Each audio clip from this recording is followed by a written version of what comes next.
بہرحال یہی حدیث سیدہ مریم اور سیدہ آسیہ کے بارے میں جو آتی ہے بخاری مسلم میں، اسی کا ایک طریق سیدنا علی سے بخاری اور مسلم دونوں میں موجود ہے۔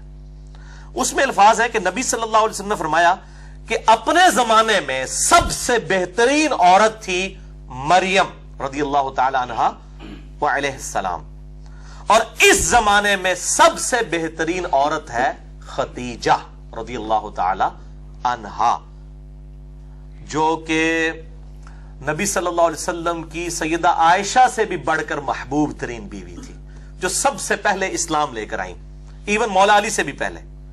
سب سے پہلے یہ مان لائیں، اس کے بعد مولا علی، اس کے بعد زید بن حارثہ، اور پھر ابو بکر الصدیق رضی اللہ عنہم اجمعین وعلیہم السلام۔ تو سیدہ خدیجہ کو آپ نے فرمایا یہ سب سے بہترین عورت ہے اس زمانے کی۔ اللہ اکبر۔ بلکہ اسی کانٹیکسٹ میں بخاری اور مسلم میں ایک اور حدیث ہے، مشکات میں آپ کو ازواج مطہرات والے چیپٹر میں یہ حدیث بھی مل جائے گی کہ اما عائشہ رضی اللہ تعالیٰ عنہ خود کہتی ہیں مجھے سب سے زیادہ جس عورت پہ رشک ہے وہ خدیجہ ہے، سیدہ فاطمہ کی ماں اور حضور کی بیوی، محبوب ترین۔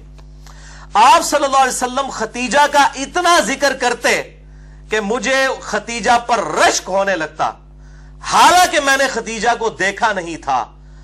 آپ صلی اللہ علیہ وسلم خدیجہ کی سہیلیوں کو بھی بکری ذبح کر کے اس کا گوشت تحفۃً بھجوایا کرتے تھے، حتیٰ کہ سیدہ عائشہ کے الفاظ ہیں بخاری و مسلم میں کہ کبھی کبھار مجھے اتنا رشک آتا کہ میں نبی صلی اللہ علیہ وسلم سے ناراض ہوتی اس بات پہ، اور میں کہتی خدیجہ کے علاوہ کوئی عورت ہی نہیں ہے دنیا کے اندر۔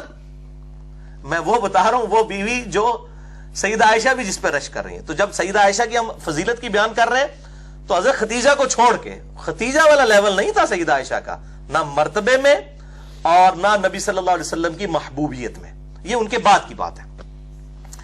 تو اتنے الفاظ کہ خدیجہ کے علاوہ کوئی عورت ہی نہیں ہے۔ نبی صلی اللہ علیہ وسلم نے فرمایا کہ جب وہ حضرت عائشہ کہتی ہے جب یہ بات کرتی تو نبی صلی اللہ علیہ وسلم اس کی خوبیاں گنوانا شروع کر دیتے، خدیجہ میں یہ خوبی تھی، خدیجہ میں یہ خوبی تھی، یعنی بتانے کے لیے کہ یہ خوبیاں ہیں جو تم میں بھی نہیں موجود ہیں، تم باقی بیویوں میں بھی وہ خوبیاں نہیں ہیں۔ اور پھر فرمایا کہ میری تو ساری اولاد ہی خدیجہ سے ہے، یعنی آپ کی جو چاروں بیٹیاں ہیں، ٹھیک ہے، اور سیدہ فاطمہ اور سیدہ رقیہ، سیدہ ام کلثوم اور سیدہ زینب رضی اللہ عنہم اجمعین وعلیہم السلام، یہ چاروں بیٹیاں سیدہ خدیجہ سے ہوئی ہیں، اور یہ ان کی اپنی بیٹیاں ہیں نبی صلی اللہ علیہ وسلم کی۔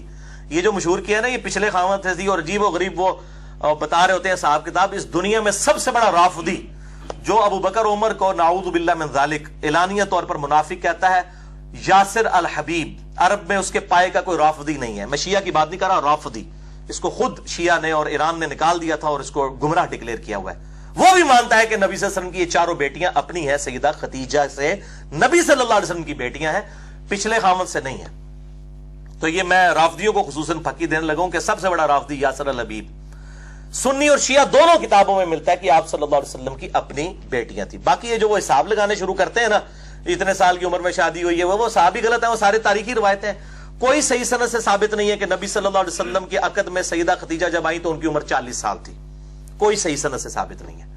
اور نہ یہ صحیح سند سے ثابت ہے کہ آپ صلی اللہ علیہ وسلم کی ہجرت کے بعد یہ بیٹیاں پیدا ہوئیں، یہ اپنی ٹائمنگ پہ ہی پیدا ہوئیں، اور الحمدللہ ہجرت کے وقت یہ بالغہ تھی۔ تو یہ میں نے ضمناً مسئلہ عرض کر دیا۔ تو سیدہ خدیجہ رضی اللہ تعالیٰ عنہا اتنی محبوب تھیں کہ 24 سال تک آپ صلی اللہ علیہ وسلم کے عقد میں رہی ہیں، 24 سال تک، اور آپ صلی اللہ علیہ وآلہ وسلم نے ان کی زندگی کے اندر دوسری شادی نہیں کی ہے۔ اس سے اندازہ کر لیں 49 نبوی میں جب نبی صلی اللہ علیہ وسلم کی عمر مبارک 49 سال ہوئی، کیونکہ آپ کی شادی 25 سال کی عمر میں ہوئی، اسی سال آپ پر 2 غم کے پہاڑ ٹوٹے، ایک سیدہ خدیجہ رضی اللہ تعالی عنہا کا جو ہے انتقال ہوا، اور دوسرا جناب ابی طالب کا۔ اس کو عام الحزن کہا جاتا ہے، غم والا سال آپ صلی اللہ علیہ وسلم کے لیے غم والا سال تھا، کہ 2 ایسی ہستیاں جو آپ صلی اللہ علیہ وسلم کی ڈھارس بندھانے والی تھیں، سیدہ خدیجہ اور جناب ابی طالب، وہ آپ صلی اللہ علیہ وآلہ وسلم سے رخصت ہوئے۔ تو آپ صلی اللہ علیہ وسلم نے سیدہ خدیجہ کی زندگی میں دوسری شادی کبھی نہیں کی ہے۔ یہ آپ صلی اللہ علیہ وسلم کی ایک خاص ایفیلیشن تھی اپنی اس بیوی کے ساتھ، ورنہ اس زمانے میں کتنی آفرز تھیں، لیکن آپ صلی اللہ علیہ وسلم اس معاملے میں یعنی اتنی زیادہ محبت فرماتے تھے کہ کسی اور عورت کے ساتھ سیدہ خدیجہ کو آپ نے شیئر نہیں کیا.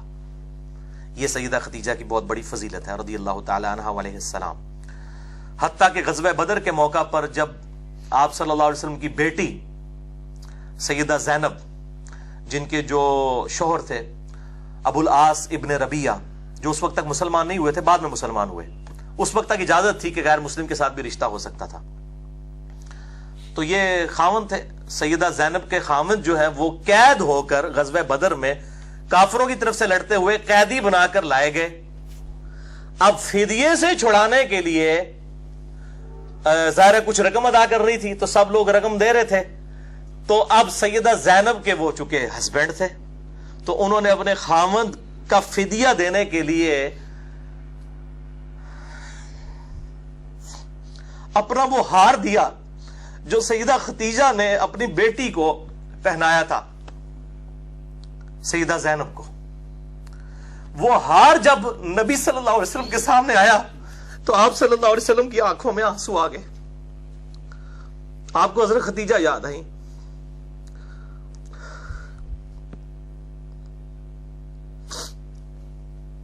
آپ صلی اللہ علیہ وسلم نے اپنے اصحاب سے کہا کہ اگر تم مجھے اجازت دو تو میں یہ ہار اپنی بیٹی زینب کو واپس کر دوں، یہ میری بیوی کی نشانی ہے اس کے پاس. تو اصحاب نے کہا یا رسول اللہ کیوں نہیں، آپ بالکل. اور پھر ان کو بغیر فدیے کے چھوڑ دیا گیا. پھر وہ اتنے حسن اخلاق سے متاثر ہوئے کہ انہوں نے اسلام بھی قبول کیا. اور انہی کی بیٹی ہے امامہ رضی اللہ تعالی عنہا. بڑی مشہور ہے نبی صلی اللہ علیہ وسلم کی یہ نواسی، جن کے بارے میں بخاری مسلم میں آتا ہے کہ آپ صلی اللہ علیہ وسلم ان کو گود میں اٹھا کے نماز بھی پڑھا کرتے تھے. سیدہ امامہ، یہ لفظ ویسے لوگ اردو میں امامہ بول رہے ہوتے ہیں، یہ لفظ ہے امامہ، الف کے اوپر پیش ہے امامہ، امامہ بنت زینب. تو یہ سیدہ خدیجہ رضی اللہ تعالی عنہا کے ساتھ آپ صلی اللہ علیہ وسلم کی عقیدت تھی.